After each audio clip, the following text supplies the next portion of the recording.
Hello everyone, welcome to professional taxpayer. तो आज अपन देखेंगे कि कंसोलिडेशन ऑफ फाइनेंशियल स्टेटमेंट क्या होता है, क्यों बनाना होता है, एप्लीकेबिलिटी क्यों है, ईएस, इंड एस, सारी चीज़ हम देखेंगे। तो स्टार्ट करते हैं सबसे पहले कि कंसोलिडेशन फाइनेंशियल स्टेटमेंट क्या होता है। नॉर्मली एक कंपनी होती है जिसको बोलते हैं अपन होल्डिंग कंपनी। वो क्या करती है कि बहुत सारी कंपनीज में इन्वेस्ट करती रहती है। तो उसमें से कुछ एसोसिएट भी होंगे, कुछ जॉइंट वेंचर भी होंगे, कुछ सब्सिडरी भी है, कुछ wholly owned सब्सिडरीज भी होती है। तो इन तीनों में बेसिकली क्या फर्क है अपन वो बात करते हैं। मैं जो प्योरली जो मेन जो बात है मैं उसी पे आता हूँ, बाकी आसपास की बातें नहीं करते अपन। तो होल्डिंग कंपनी तो जो उनकी पेरेंट कंपनी है उनका होती है। अब जो जॉइंट वेंचर क्या होती है कि भाई सपोज किसी दो कंपनी ने मिलके कि हमने बोला कि यार एक काम करते हैं, मतलब शायद हम टेंडर के लिए एलिजिबल तो हैं बट अपने पास में मैन पावर नहीं है, तो आपके पास मैन पावर तो आप मैन पावर दे दीजिए और हम एलिजिबिलिटी क्राइटेरिया फुलफिल करते हैं, तो अपन एक जॉइंट वेंचर बना के और अपन कोई भी गवर्नमेंट का प्रोजेक्ट वगैरह वो अपन लेते हैं, देन पूरा करते हैं और अपना प्रॉफिट लेते हैं और अलग अलग हो जाता है। जी जी। इसमें मोस्टली 50% रहता है, बट अलग अलग भी हो सकता है। तो ये तो हो गया एक जॉइंट वेंचर। अब एक आता है सब्सिडरी, नहीं पहले अपन बात करते हैं एसोसिएट। एसोसिएट, अब कोई भी कंपनी में अगर होल्डिंग कंपनी ने 20% से कम इन्वेस्ट कर रखा है, जो उसकी इक्विटी शेयर है उसकी होल्डिंग 20% से कम है, तो उसको एसोसिएट भी नहीं माना जाता। एसोसिएट मतलब जिसमें आप इन्फ्लुएंस कर सको, उसको सिग्निफिकेंट इन्फ्लुएंस आप उसको कर सकते हो। तो अगर 20% से ज्यादा है तभी आप उसको कर सकते हो इन्फ्लुएंस, तो उस केस में उसको एसोसिएट माना जाएगा। अब अगर आपका 51% से ज्यादा है तब तो वो आपकी सब्सिडी होगी, फिर तो आपको पूरा हक है उस पे, आप उसको प्रॉपर्ली कंट्रोल कर सकते हो। 20% से अबव वाले पे आप कंट्रोल पूरा नहीं कर सकते, तो इसलिए उसको एज एसोसिएट माना जाता है। और अगर आप 51 से जाता है तो आप उसको कंट्रोल कर सकते हो और आपका पूरा 100% आप ही का शेयर है, तो फिर तो पूरी ही आपकी सब्सिडी होगी। तो ये तीन चार टर्म है जो आगे आएगी, तो आपको थोड़ा सा एक होना चाहिए। अब इसमें सबसे बड़ी बात क्या होता है कि कंसोलिडेशन बना तो लेंगे अपन, बट इसमें दो जो मेन जो होते हैं प्रिंसिपल्स होते हैं जिसको आप कह सकते हो वो है, जैसे पहला एक अकाउंटिंग स्टैंडर्ड्स और दूसरा है इंडियन अकाउंटिंग स्टैंडर्ड्स। अब बात छोटी सी है, आप ये सोच रहे हो कि ये बाहर का ये इंडिया का, नहीं नहीं नहीं, ऐसा कुछ भी नहीं। अकाउंटिंग स्टैंडर्ड्स पहले के हैं अपने, तो ये पहले सारी कंपनीज में लगते थे। फिर इनमें कुछ लूपहोल्स हैं, इनमें जो क्राइटेरिया वो थोड़ा कम हो, ये थोड़े से बैकवर्ड टाइप के। तो गवर्नमेंट ने बोला है कि एक काम करते हैं, ये अपन सब पे अप्लाई करते हैं, बट जो बड़ी कंपनीज है उन पे अपन इंडियन अकाउंटिंग स्टैंडर्ड्स अप्लाई करते हैं। ये बेसिकली आईएफआरएस की है फोटोकॉपी, उनमें से अपन ने कुछ चेंजेस कर कुरा के और अपने हिसाब से उनको बना लिया है अपने इंडियन के हिसाब से। ठीक है। तो क्या होता है कि मोस्टली कंसोलिडेशन तो एक पार्ट है, दोनों में होता है। अब जिनका टर्नओवर कम है वो भी तो मतलब कहीं इन्वेस्ट करते हैं और उसको बनाते हैं कंसोलिडेशन, तो एक तो होता है एएस में। तो इसका जो है अकाउंटिंग स्टैंडर्ड 21, ये गवर्न करता है कंसोलिडेशन ऑफ फाइनेंशियल स्टेटमेंट को। तो इसमें क्या है ना कि इसमें आप समझना कि इसमें थोड़ा सा ये क्लियरली बोलता है, अगर आप में उसमें 50% से ज्यादा आपके पास उसका वोटिंग राइट है, इक्विटी शेयर है, तो आपकी सब्सिडरी है। और अगर आप उसका जो बोर्ड ऑफ डायरेक्टर है अगर आप उसको कंट्रोल कर सकते हो तो वो आपकी सब्सिडरी है। पर लोग क्या ज्यादा होशियार थे, लोगों ने बोला एक काम करते हैं, हम 51% तो शेयर ले रहे हैं, बट उसको कंट्रोल भी चलो ठीक है डायरेक्टर हमारा है, बट हम एक एग्रीमेंट कर रहे हैं कि कंट्रोल और कोई कंपनी करेगी। तो उस केस में क्या होता था कि एज पर एएस तो वो अपनी सब्सिडरी होगी। तो ये क्या एक लूपहोल लोगों ने फाइंड आउट कर लिया। बट जैसे ही थोड़ा सा चीजें बड़े हुए तो इंडेस आ गया। इंडेस बोलता है कि नहीं, हमें सिंपल शब्दों में आप ये मत देखो कि उसके पास 51% शेयर है, आप ये देखो कि उसको कंट्रोल कर सकता है कि नहीं कर सकता। सपोज आपके पास शेयर तो है पूरे 60% 70%, बट आपको कोई प्रॉफिट में हिस्सा नहीं मिलेगा आपको, और ना ही आप ये डिसाइड कर सकते हो कि डिविडेंड बांटना है कि नहीं बांटना, या कोई मेजर जो डिसीजन हो आप नहीं ले सकते, तो फिर किस बात की आप उसके ओनर हो, कहाँ से सब्सिडी है आपकी। तो उस केस में सब्सिडी नहीं मानेगा उसको। जैसे मोस्टली क्या होता है कि शेयर कैपिटल इशू होती है, इक्विटी शेयर, तो लोग क्या करते हैं 51% ले लेते हैं, बट कोई और कोई कंपनी उसको कन्वर्टेबल दे, कन्वर्टेबल प्रेफरेंस शेयर रहता है, जो कंपलसरी कन्वर्टेबल प्रेफरेंस शेयर बोलते हैं उसको, वो इशू कर देती है किसी और कंपनी के नाम पे। तो एएस में तो वो अपनी सब्सिडी, बट इंडेस में आप जाओगे तो उनकी सब्सिडी हो जाएगी। तो ये थोड़ा सा वर्क करता है एक्चुअलिटी में क्या है क्या नहीं उसमें। तब आपको आइडिया लगे होगा कि ये मोस्टली इंडेस के जो रूल्स हैं ये बड़ी कंपनीज में लगता है। अगर मैं आपको एग्जांपल दूं जिसका टर्नओवर 250 करोड़ से ज्यादा है तो उस पे लगते हैं। पब्लिक पे तो वैसे ही लगता है जो आईपीओ में है। ऐसे में आईपीओ आप छोड़ सकते हो, जो है मेन बोर्ड पे आईपीओ उन पे सब पे इंडेस लगते हैं। और जिनका टर्नओवर 250 सॉरी नेटवर्थ जिनका 250 करोड़ से ऊपर हो उन पे ये लगता है। बट इसमें एक छोटा सा लूपहोल है। छोटा सा लूपहोल तो क्या, गवर्नमेंट ने कोशिश करी कि इंडेस बहुत लोगों पे अप्लाई किए। तो गवर्नमेंट क्या बोलती कि अगर आपका एक पूरा ग्रुप है, ग्रुप में क्या आपकी होल्डिंग सब्सिडी आपकी, अब सपोज इसमें से किसी की भी इंडेस लग गया ना एक बार, पूरे ग्रुप में इंडेस लगेंगे, चाहे वो आपके एसोसिएट हो चाहे सब्सिडी हो। अब सपोज आप तो छोटी कंपनी हो, आपके पास अब जैसे एक रेयर केस आया है अपने पास में, मैं उसको भी डिस्कस करता हूँ क्या है क्या नहीं है। बहुत इंपॉर्टेंट, आपको काफी कुछ सीखने को मिलेगा उस चीज से। जैसे अपन स्टार्ट करते हैं तो क्या होता है कि जैसे अब एक ग्लूफोल जैसे सोलर कंपनी है, तो वो है होल्डिंग कंपनी। उसने किसी एक कंपनी को मतलब उसमें 51% का शेयर से उन्होंने उसको एज ए ओन कर रखा है उसको। तो टेक्निकली एज पर एएस तो वो उसकी सब्सिडी हो गई। बट इस कंपनी ने क्या कर रखा है कि और एक और कंपनी है, अलग कंपनी ग्रीन आप उसको नाम ले सकते हो। उसने क्या कर रखा है कि इस कंपनी में इन्वेस्ट कर रखा है, शेयर तो उसके पास 49% है, बट इसने convertible compulsory convertible preference share issue कर रखे हैं जो आगे जाके इक्विटी शेयर में कन्वर्ट हो जाएंगे, वो कंपलसरी इसलिए।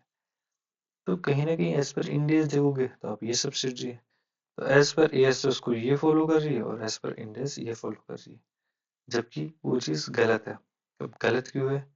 क्योंकि ये कंपनी इसको मान रही है, क्योंकि रूल के हिसाब से तो ये, अब अगर ये इंडियस फॉलो करे तो उसको भी इंडियस फॉलो करने पड़ेंगे। अब जब इसको इंडियस फॉलो करने पड़ रहा है तो फिर ये इसकी सब्सिडी तो इसको भी इंडियस फॉलो करना पड़ रहा है।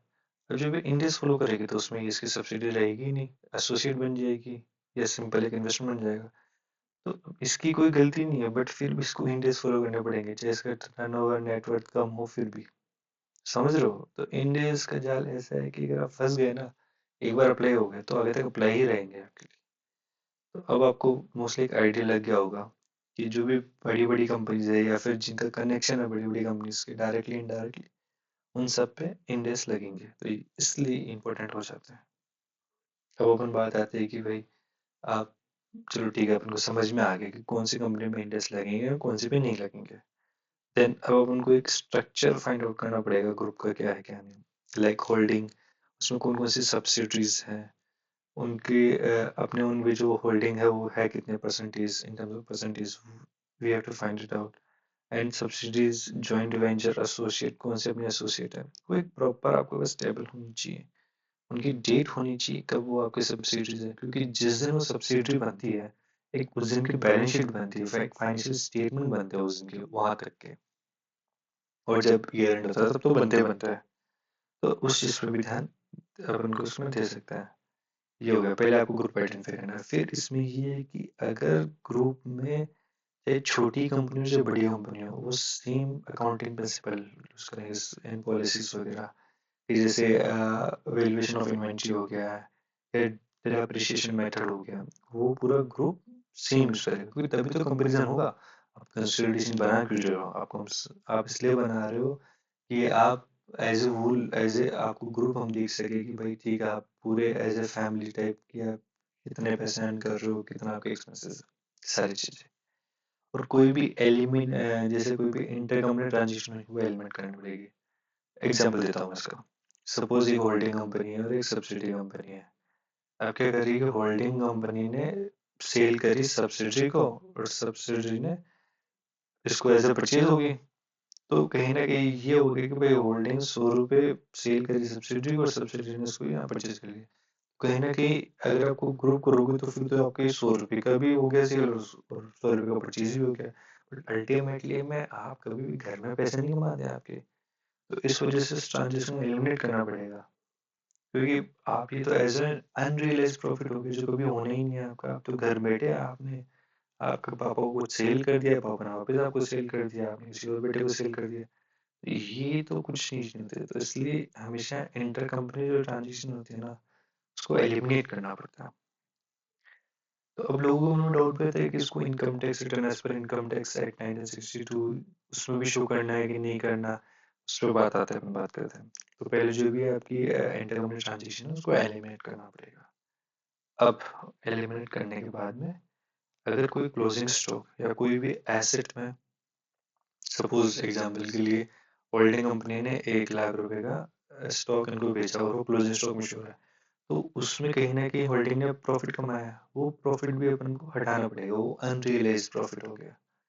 भाई स्टॉक इनके पास पड़ा है, अब मैं 100 रुपए की चीज इनको एक्सिबिशन में बेच रहा हूँ और ये उसको एसेट बना के बैठे हैं, तो ऐसे कैसे काम चलेगा, वो 20 रुपए हटाने पड़ेंगे ना उसमें से। तो उसका एक प्रॉपर मेथड होता है, वो चीज हो जाएगी, वो इश्यू है तो अपन को बताएगा। फिर अपन निकालते हैं गुडविल और कैपिटल। ये क्या होता है, ये आप अगर इसको सिंपल शब्दों में तो समझो, तो आप ये समझो कि सपोज किसी की हैसियत 100 रुपए की है। अब अगर मैं उसको 120 रुपए दे रहा हूँ तो मैं उसको ज्यादा दे रहा हूँ।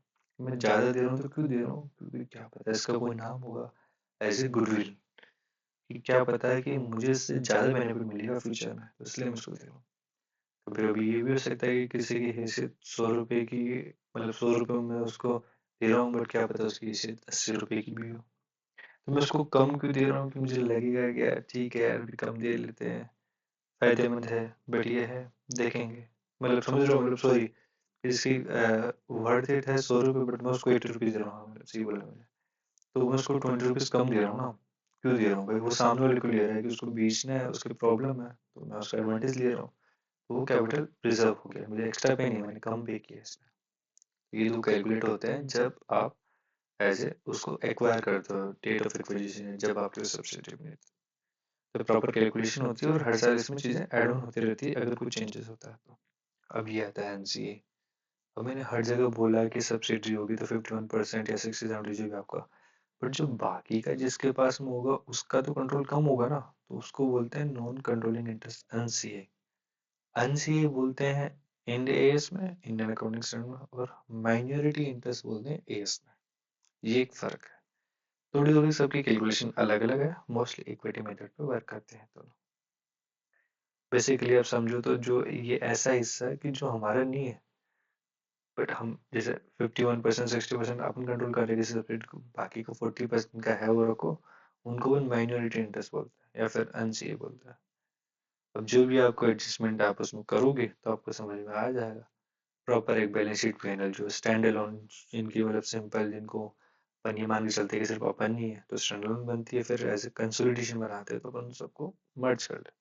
इसमें मेनली जो मैं आपको बताता हूँ, जैसे ये इसका जो डिस्क्लोजर है आप उसको देना है, इसमें एक CFS 4 करके फॉर्म होता है एमसीए में, वो फिल होता है।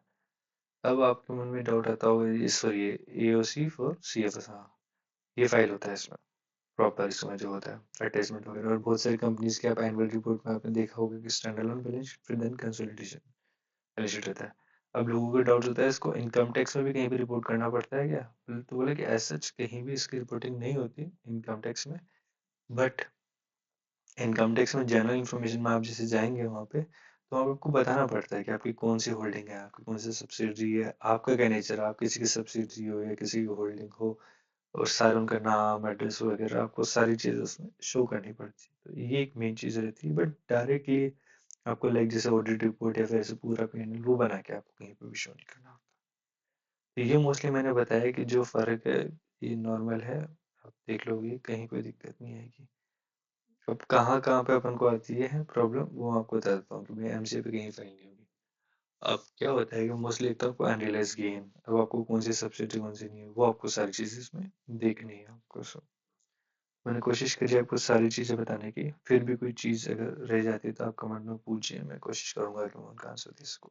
Okay, thank you so much.